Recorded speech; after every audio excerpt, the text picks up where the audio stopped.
Scene में अहजिन अपने बचपन का वाकया याद करती है। वो कहती है, वो दिन भी बाकी दिनों जैसा ही था। मेरी माँ रोज की तरह मुझ पर चिल्ला रही थी और मुझे उसके लिए शराब लेने को कह रही थी। उसने मुझे मारा भी। मैं डरकर बाथरूम में छुप गई। फिर वो धीरे से कहती है, पापा आप उन्हें रोकते क्यों नहीं जब वो मुझे मारती हैं? मगर आप बस खड़े देखते रहते हैं और वो अपना गुस्सा मुझ पर निकालती रहती हैं। सीन शिफ्ट होता है और अब बात उसके बाप की तरफ आती है। उसका बाप कहता है, तुम्हारी माँ जब नशे में होती है तो उसे रोकना मुमकिन नहीं। वो डिवोर्स भी नहीं देती और बिल्कुल मेंटल हो चुकी है। फिर उससे पूछा जाता है, तुमने उसे धक्का तो नहीं दिया? वो फौरन जवाब देता है, नहीं, वो खुद नशे में थी और सीढ़ियों से गिर गई। लेकिन फिर एक सवाल उठता है, सच बताओ, तुम भी उससे तंग आ चुके थे, है ना?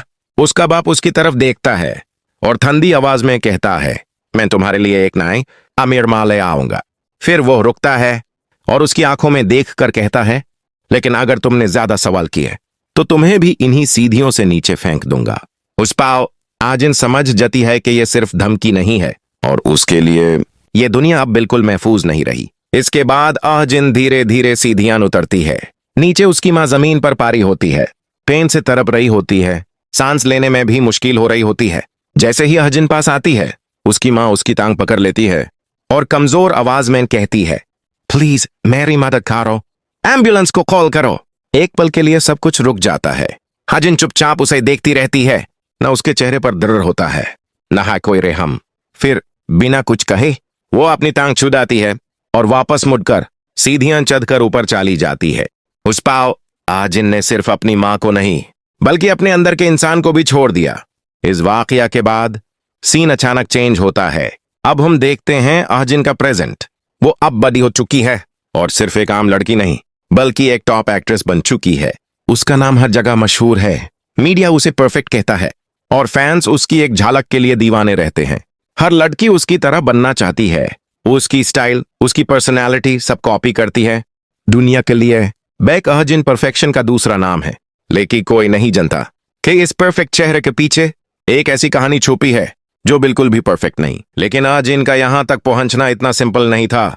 इसके पीछे भी एक डार्क सच छुपा है और इस सच को समझने के लिए कहानी वापस जाती है उसके कॉलेज डेज में। कॉलेज में एक फीमेल टीचर का बर्थडे सेलिब्रेट हो रहा होता है। सब कुछ नॉर्मल लग रहा होता है, लेकिन अचानक एक मेले टीचर वहां आता है और सबके सामने उस टीचर को थप्पड़ मार देता है। वो गुस्से में उसके चेहरे पर कुछ फोटोज फेंकता है और कहता है, ये क्या है? जाओ आप डू। ये बात आग की तरह पूरे कॉलेज में फैल जाती है। अफवाह हैंग गूसिप, हर जगह बस उसी की बात होती है। प्रिंसिपल भी बिना सच जाने उस टीचर की बेइज्जती करता है और उससे कॉलेज से निकाल देता है। वो बेचारी शर्मिंदगी के साथ वहां से जा रही होती है। तभी अजिन वहां आती है। वो आगे बढ़कर टीचर का हाथ पकड़ लेती है जैसे कि वो उसकी मदद कर रही हो। सबको लगता है कि अजिन उसके साथ खड़ी है, लेकिन फिर वो धीरे से उस टीचर के कान में कहती है, कैसा लगा मेरा सरप्राइज? और उस एक लाइन के साथ सब कुछ क्लियर हो जाता है। यह सब अजिन का ही प्लान था। अब स्टोरी में एंट्री होती है सिम सुंग ही की, जो अजिन की सबसे बड़ी राइवल होती है। वो इस बात से जल रही होती है कि रिजल्ट्स में अजिन फर्स्ट आई है और वो सेकंड। गुस्से में वो अपनी टीचर के पास जाती है और कहती है, मेरा कोई आंसर गलत नहीं था, फिर भी मैं सेकंड कैसे आई? टीचर उसे समझाती है, तुम दोनों के मार्क्स में ज्यादा फर्क नहीं, लेकिन टॉप पोजीशन अहजिन की है। ये बात सुंग ही के दिल में चप जाती है और उसके अंदर अहजिन के लिए नफरत और भी बढ़ जाती है। उसे पहले ही अहजिन पर शक होता है, खासकर उस और आर्ट टीचर के बीच कुछ चलने का। इसीलिए वो छुपकर उन दोनों पर नजर रख रही होती है। तभी अचानक अजिन का स्टेप ब्रदर वहां आ जाता है और सुंघी से पूछता है, तुम यहां क्या कर रही हो?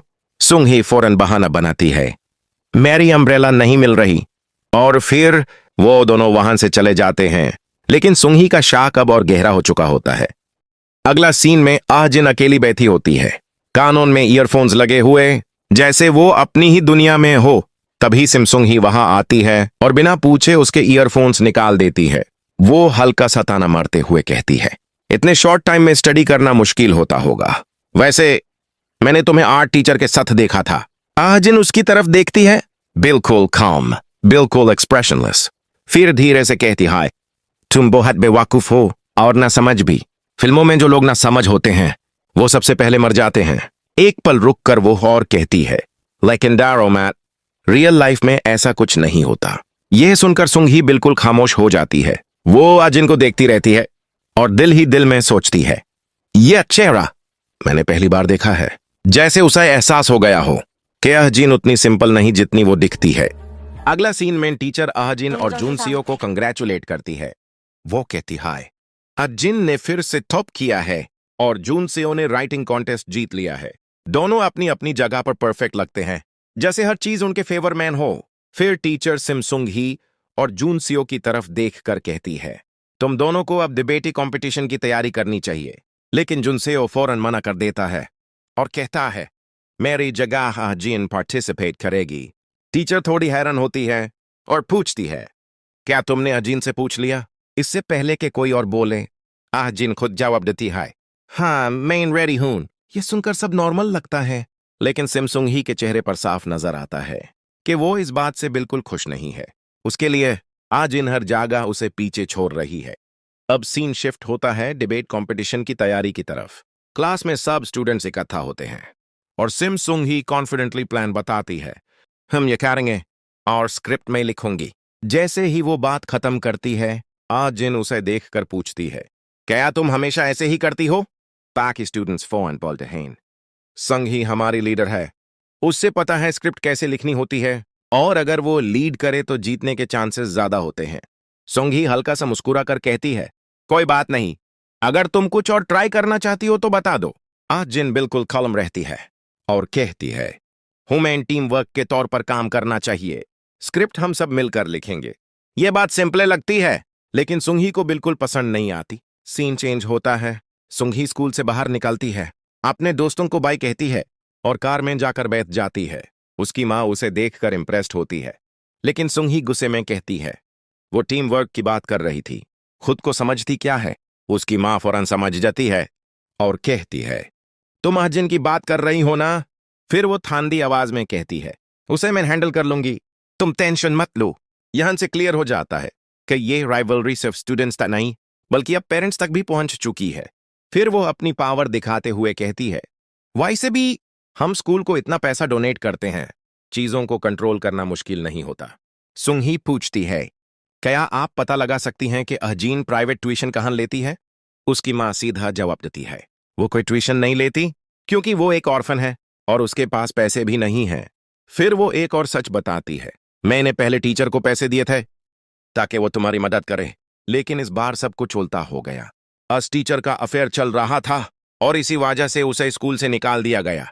वो लीगल हेल्प के लिए मेरे पास आई थी और तुम्हारे फादर, जो कि लॉयर हैं, अब उसका केस हैंडल कर रहे हैं।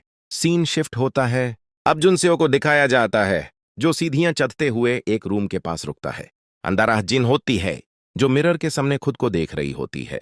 जुनसेओ चुप कर उसे ऑब्जर्व करता है, लेकिन अहजिन उसे महसूस कर लेती है। वो हल्का सा मूव करता है, जैसे अपनी प्रेजेंस छुपाना चाहता हो।